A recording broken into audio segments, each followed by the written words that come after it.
लोकनायक अस्पताल में 100 से 150 मरीज ऐसे देखे गए हैं जिन्हें पहले ब्लड प्रेशर जैसी बीमारी नहीं थी, लेकिन कोविड होने के बाद उन्हें बीपी हो गया। बीपी में काफी अस्थिरता देखी गई। ऐसे में ये सवाल खड़ा हो रहा है कि क्या कोरोना अब बीपी से जुड़ी बीमारी भी दे रहा है।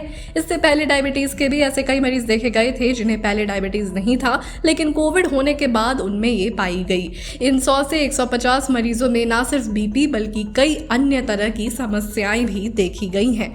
लोकनायक अस्पताल के medical director doctor Suresh Kumar का कहना है कि इन मरीजों में कोविड होने के बाद बीपी में काफी उतार चढ़ाव देखा गया है। इसके अलावा पैनक्रियाज, लीवर आदि से संबंधित समस्याएं भी रिपोर्ट की गई हैं। साथ ही घबराहट, बेचैनी और नींद न आने की वजह से भी ये मरीज काफी परेशान हुए हैं। जब पिछले साल कोरोना वायरस की पहली वेव आई थी तब पोस्ट कोविड में मरीजों में ज्यादा परेशानी नहीं हुई थी। सेकेंड वेव के बाद पोस्ट कोविड में मरीजों में अलग अलग तरह की समस्याएं या बीमारियां रिपोर्ट हो रही हैं।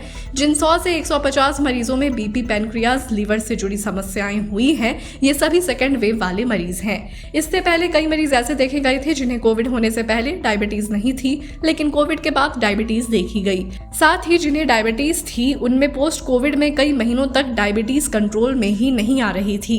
वही एम्स के कोविड एक्सपर्ट डॉक्टर नीरज निश्चल का कहना है कि बीपी जैसी बीमारी तभी होती है जब स्ट्रेस लेवल बढ़ता है। अगर आपका स्ट्रेस लेवल लगातार ज्यादा रहता है तो बीपी हो सकता है। कोरोना वायरस की सेकेंड वेव इतनी भयानक थी कि हर व्यक्ति स्ट्रेस में आ गया था। इस स्ट्रेस की वजह से ही हो सकता है कि लोगों में बीपी बढ़ रहा हो। खासकर जो लोग संक्रमित हो रहे थे उनमें स्ट्रेस की समस्या इसलिए ज्यादा हो रही थी कि इलाज मिल पाएगा या नहीं, बेड ऑक्सीजन मिलेंगे या नहीं, घर वापस लौट सकेंगे या नहीं आदि। स्ट्रेस को बीपी बढ़ने का एक कारण माना जा सकता है, लेकिन इसे लेकर फिलहाल कोई पुख्ता सबूत नहीं है कि कोरोना वायरस बीपी को बढ़ा रहा है।